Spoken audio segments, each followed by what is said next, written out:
Fighter ridiculed silent none. 30 seconds later, he was on the ground. Imagine the exact moment when 200 pounds of pure muscle and arrogance hit the concrete floor of an underground gym in Detroit. 30 seconds.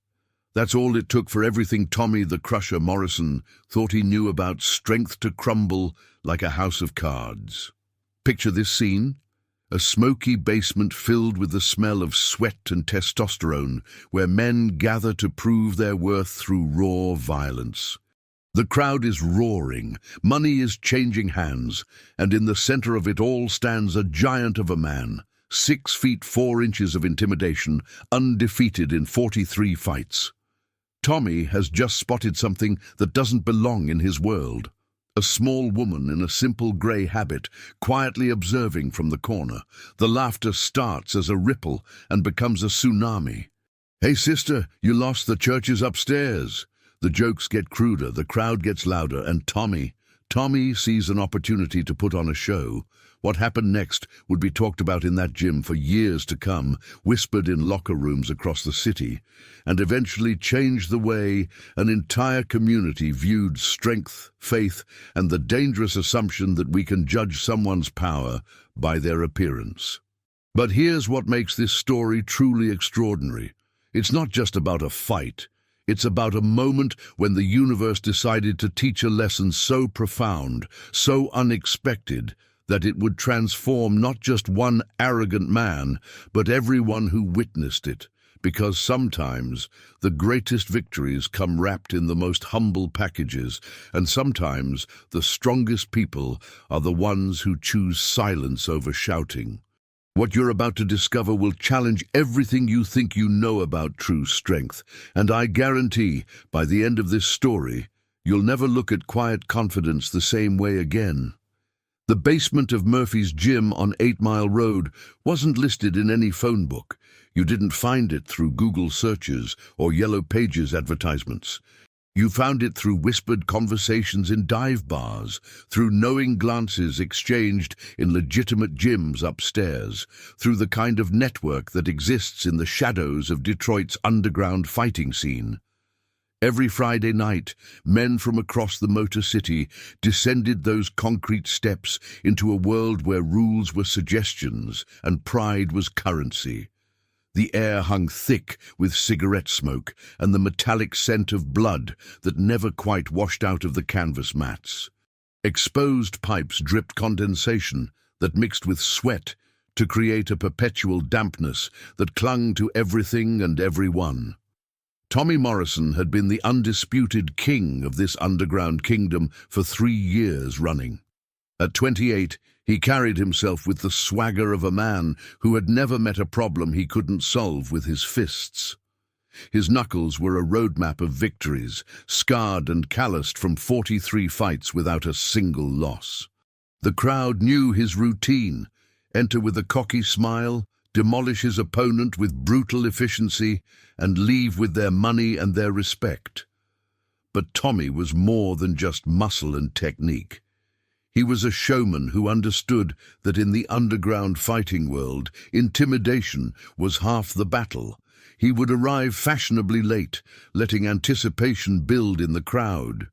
His entrance was always the same: black leather jacket over a tank top that showcased arms like tree trunks, chains around his neck catching the harsh fluorescent light, and those cold blue eyes scanning the crowd like a predator surveying his territory. "Ladies and gentlemen," he would announce in a voice that carried over the din, "the Crusher has arrived." The crowd would respond with a mixture of cheers and nervous laughter. They loved him and feared him in equal measure, drawn to his raw power, while secretly hoping someone would eventually knock him down a peg. Tommy fed off their energy like a vampire feeds off blood. He would flex for the cameras that weren't supposed to be there, sign autographs on torn pieces of paper, and always make sure everyone knew that he was the apex predator in this concrete jungle. His pre-fight ritual involved walking the perimeter of the fighting area, making eye contact with potential challengers, his presence alone enough to make grown men reconsider their courage. The money flowed through Murphy's basement like water through a broken dam. Betting was serious business here, with thousands of dollars changing hands on each fight. Tommy had made some people very rich and others very poor, but everyone agreed on one thing. Betting against the Crusher was financial suicide. On this particular Friday night in October, the crowd was electric with anticipation. Word had spread that a new challenger was coming, someone from Chicago with a reputation for taking down local heroes. The basement was packed beyond its usual capacity, with bodies pressed against concrete walls and the air thick enough to cut with a knife. Tommy arrived at his usual time, but something felt different tonight. Maybe it was the way conversations died when he entered, or the nervous energy that seemed to vibrate through the crowd. He shrugged it off as pre-fight jitters, not his own, but theirs. After all, they were about to witness another masterpiece of controlled violence. He was shadowboxing near the makeshift ring, his muscles rippling under the harsh lights, when he noticed her. At first, he thought his eyes were playing tricks on him. In a basement full of leather jackets, torn jeans, and aggressive masculinity, she stood out like a dove in a den of wolves. Sister Margaret was perhaps 5 feet 2 inches tall, with greying hair tucked neatly under her habit and hands folded peacefully in front of her. She couldn't have weighed more than 120 pounds soaking wet, and her presence in this testosterone-fueled environment was so incongruous that it took Tommy a moment to process what he was seeing. She stood near the back wall, partially hidden behind a group of larger men, but her stillness made her visible in a way that movement never could. While everyone else was animated, gesturing, shouting, and posturing, she remained perfectly calm, her eyes taking in the scene with the detached interest of an anthropologist studying a foreign culture. The first person to notice her was Big Mike, a regular who fancied himself the unofficial comedian of Murphy's basement. "Holy shit!" he called out, his voice carrying over the crowd. "We got ourselves a nun down here." The laughter started as scattered chuckles but quickly grew into a roar of amusement that echoed off the concrete walls. Tommy's predatory instincts kicked in immediately. He had built his reputation not just on winning fights, but on psychological warfare, on breaking opponents mentally before the physical confrontation even began. And here was an opportunity too perfect to pass up. "Well, well, well," Tommy announced, his voice booming through the basement. "Looks like we got ourselves some divine intervention tonight." He began walking towards Sister Margaret, his movements deliberately theatrical, playing to his audience. "Sister, I think you might be a little lost.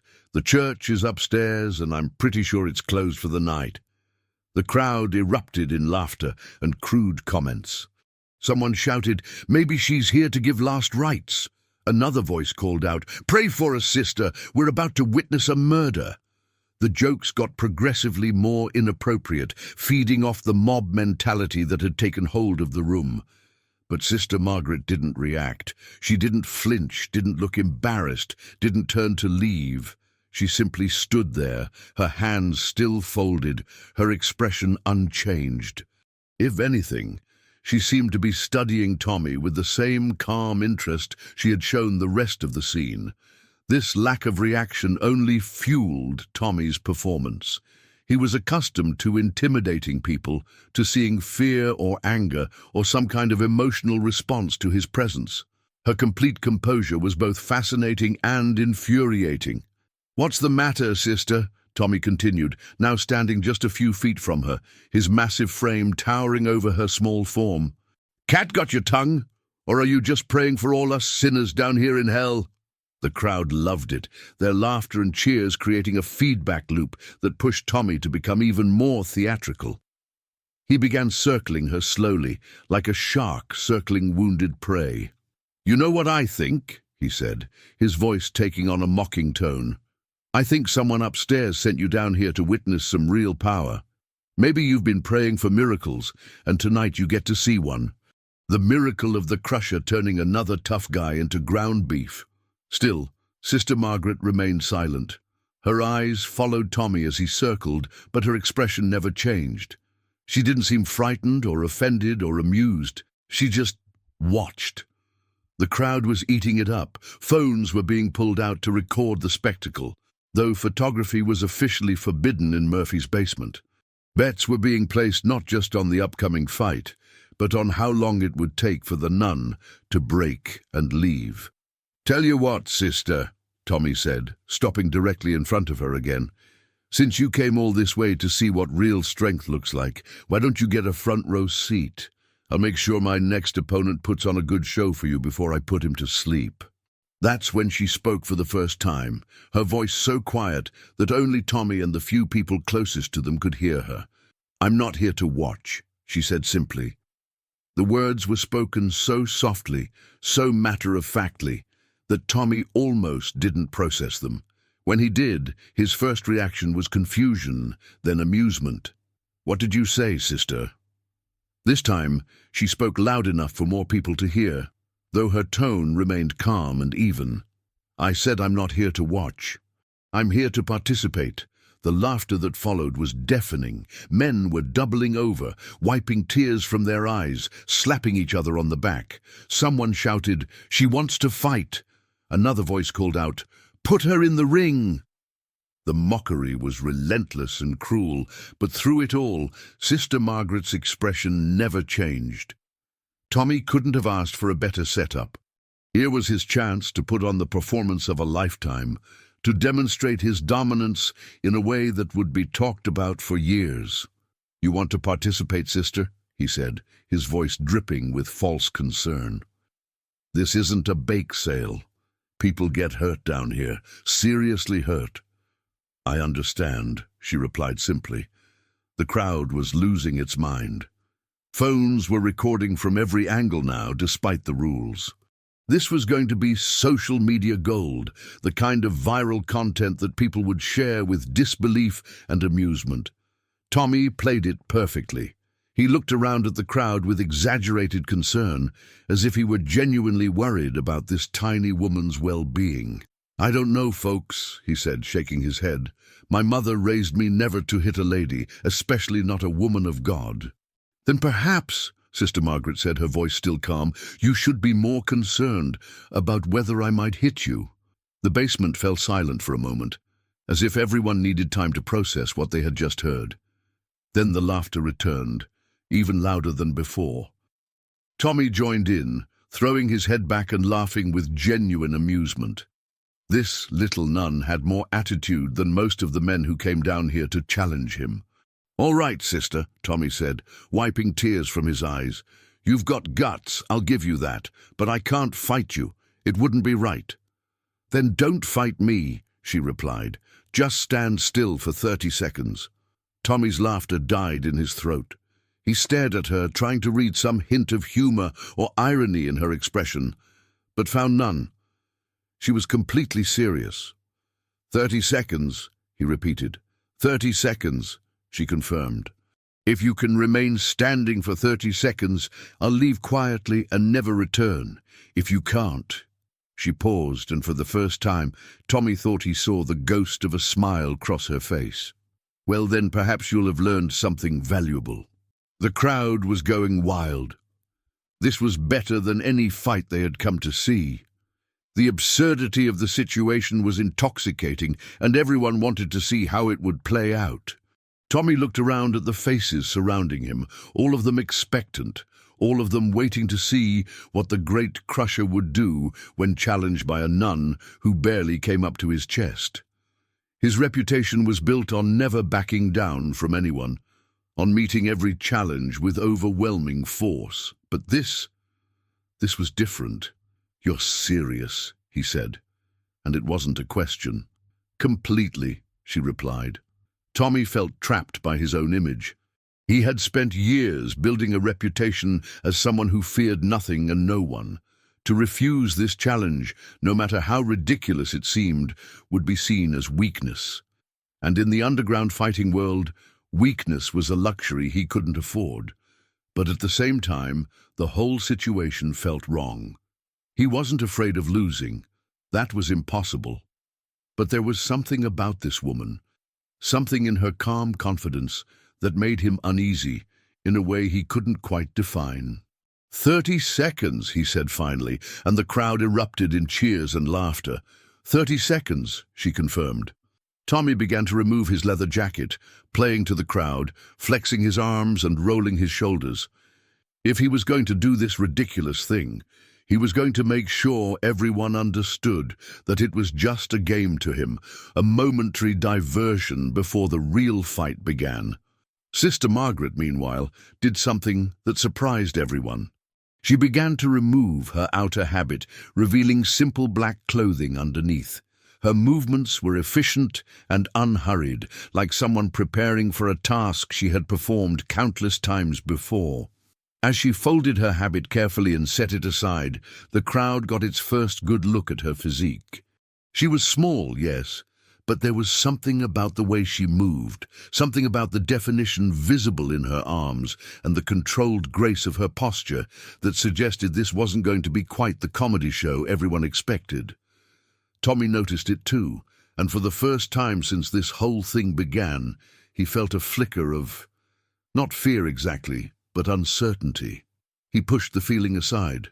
She was still a tiny woman, probably in her 50s, who had clearly never stepped into a real fight in her life. "You sure about this, sister?" he asked one last time, giving her an opportunity to back down gracefully. "I'm sure," she replied, moving to the center of the improvised fighting area. Tommy joined her, towering over her like a giant over a child. The size difference was so dramatic that several people in the crowd started laughing again. Someone shouted, "This is going to be over in 5 seconds." Another voice called out, "Somebody call an ambulance." But as Tommy looked down at Sister Margaret, he noticed something that made his confidence waver slightly. Her stance was perfect. Not the stance of someone pretending to know how to fight, but the stance of someone who had spent years perfecting the art of combat. Her feet were positioned precisely, her weight distributed evenly, her hands relaxed but ready. "Whenever you're ready," she said quietly. Tommy shook off his momentary doubt. Stance or no stance, she was still a tiny nun, and he was still the crusher. This was going to be the easiest 30 seconds of his life. The crowd began counting down like it was New Year's Eve. 10, 9, 8, 7, 6, 5, 4, 3, 2, 1. Tommy planted his feet and prepared to simply stand there, maybe flex a little for the cameras, let the crowd have their laugh, and then get on with the real business of the evening. Sister Margaret moved. What happened next defied every expectation, challenged every assumption, and rewrote everything everyone in that basement thought they knew about strength, skill, and the deadly mistake of judging someone by their appearance. She didn't charge at him like an angry amateur. She didn't windmill her arms or try to overwhelm him with frantic energy. Instead, she moved with the fluid precision of water, finding the cracks in a stone wall. Her first movement was subtle, a slight shift in weight that caused Tommy to instinctively adjust his own balance. It was such a minor thing that he barely noticed it, but it was exactly what she had intended. In that split second of adjustment, his center of gravity moved slightly forward, and his weight distribution became less stable. Her second movement was a gentle touch to his wrist, almost like a greeting between old friends. But the touch carried with it a redirection of energy that sent a shockwave up Tommy's arm and into his shoulder. Suddenly, his left side felt slightly disconnected from the rest of his body. Tommy's brain was still processing these strange sensations when Sister Margaret's third movement rendered all further analysis irrelevant. Using his own forward momentum against him, she guided his massive frame through a motion so smooth and natural that it looked like he was participating willingly in an elaborate dance. The physics of what happened next were simple but devastating. Tommy's 200-pound frame, moving forward with the confidence of someone who had never been successfully challenged, met an immovable point of leverage applied at precisely the right angle and the right moment. The result was as inevitable as gravity. Tommy Morrison, the crusher, undefeated in 43 fights, hit the concrete floor of Murphy's basement with a sound that echoed through the suddenly silent room like a gunshot. The 30 seconds weren't even up yet. For a moment, nobody moved. Nobody spoke. Nobody even seemed to breathe. The silence was so complete that the only sound was the distant rumble of traffic on 8 Mile Road, filtering down through the ceiling like whispers from another world. Tommy lay on his back, staring up at the fluorescent lights, his mind struggling to process what had just happened. He wasn't injured. Sister Margaret had been careful about that, but he was completely, utterly, and thoroughly on the ground. Sister Margaret stood over him, not in triumph or celebration, but with the same calm expression she had worn throughout the entire encounter. She extended her hand to help him up, a gesture so gracious and unexpected that it somehow made his defeat even more complete. 30 seconds, she said quietly, as if she was simply confirming the time on a clock. Tommy accepted her hand and allowed her to help him to his feet, though her assistance was more symbolic than necessary. As he stood, brushing dust from his jeans, he looked into her eyes and saw something that shocked him more than his unexpected journey to the floor. There was no mockery there, no triumph, no satisfaction at having humiliated him in front of his own crowd.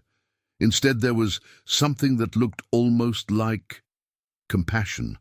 "How?" he asked, his voice barely above a whisper. Sister Margaret began putting her habit back on, her movements as unhurried and precise as everything else she had done. "Strength isn't always what it appears to be," she said simply, "and neither is weakness." The crowd was starting to recover from their shock, and the noise level was rising as people tried to process what they had witnessed. Phones were being checked to make sure the moment had been captured. Voices were raised in disbelief and amazement. Money was changing hands as impossible bets were suddenly paid off.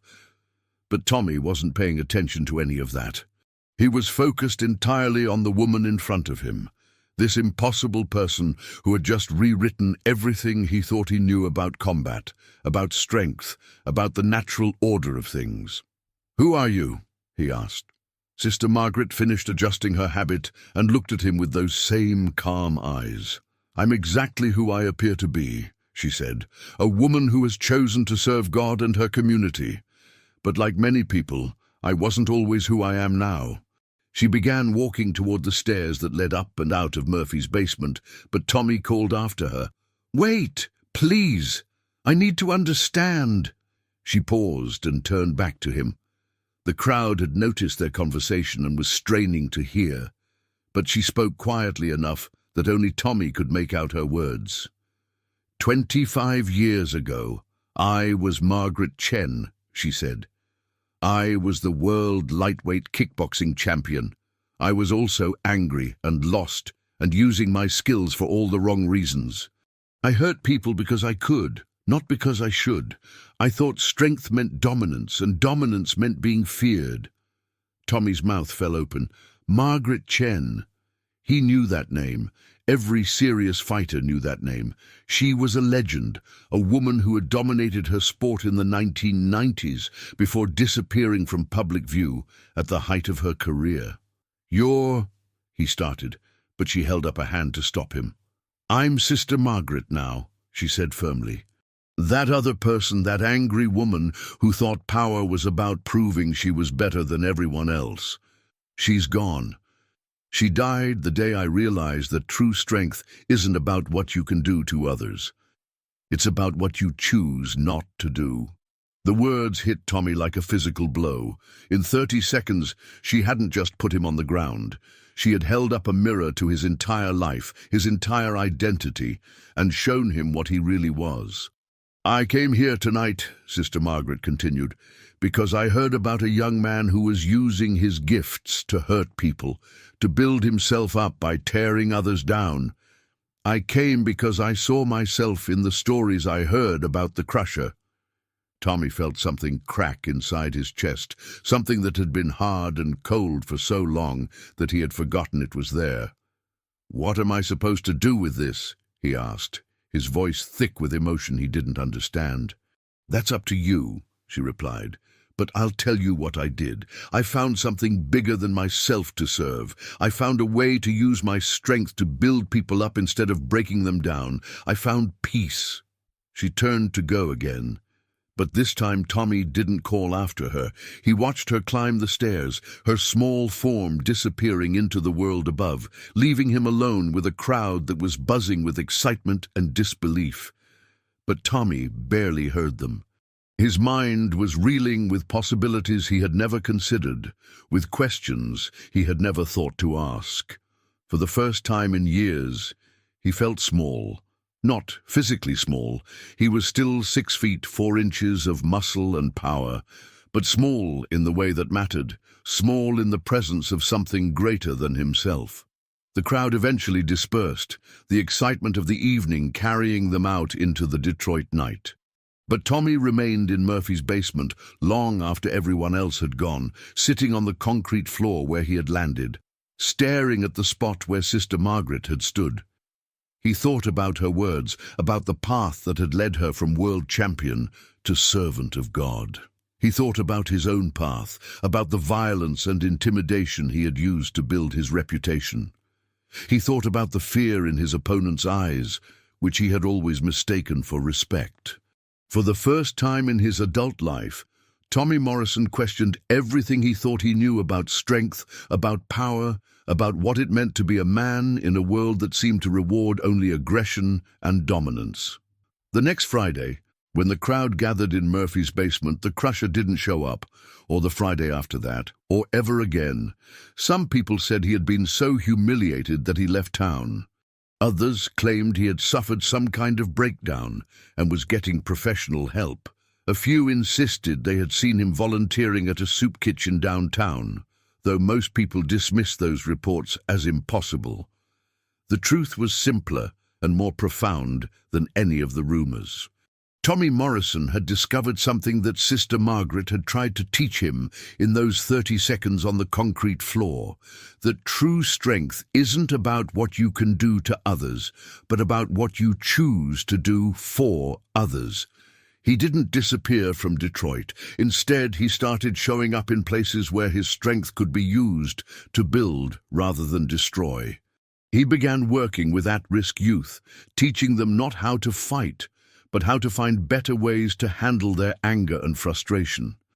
He volunteered at homeless shelters, using his intimidating presence to provide security and his surprising gentleness to offer comfort. The transformation wasn't immediate or easy. Years of living as the Crusher had created patterns of thought and behavior that took time to change. But every day, Tommy worked to become someone different, someone better, someone worthy of the lesson he had learned in 30 seconds from a woman who proved that true strength often comes in the most unexpected packages. Sister Margaret never returned to Murphy's basement, but her impact on that community extended far beyond that single night. The story of what happened spread through Detroit's underground fighting scene like wildfire, changing the way people thought about strength, about respect, about the assumptions we make about others based on their appearance. Murphy's basement still hosts fights every Friday night, but something is different now. The atmosphere is less cruel, less focused on humiliation and dominance. Fighters still compete, but they do so with a grudging respect for the lesson taught by a small woman in a grey habit who reminded everyone that true strength isn't about proving you're better than someone else. It's about choosing to be better than you were. In the end, Sister Margaret's greatest victory wasn't putting the Crusher on the ground. It was lifting him up afterward, both literally and figuratively, and showing him that there was another way to be strong. Her 30 seconds of action created a lifetime of transformation, not just for Tommy Morrison, but for everyone who witnessed what happened when humility met arrogance, when true strength faced false power, when someone who had learned the real meaning of service encountered someone who had never learned anything beyond dominance. The basement of Murphy's gym is still there on 8 Mile Road, still hosting its Friday night gatherings. But ask anyone who was there that night, and they'll tell you the same thing. They've never forgotten the lesson of the silent nun, who proved that sometimes the most powerful people are the ones who have learned when not to use their power. And Tommy Morrison? He found his own path to service, his own way to use his strength for something greater than himself. He never became a religious man in the traditional sense, but he learned to serve something bigger than his own ego, something more important than his own reputation. He learned that true strength isn't about standing over others. It's about helping them stand up. That's a lesson worth 30 seconds of anyone's time. And sometimes 30 seconds is all it takes to change everything.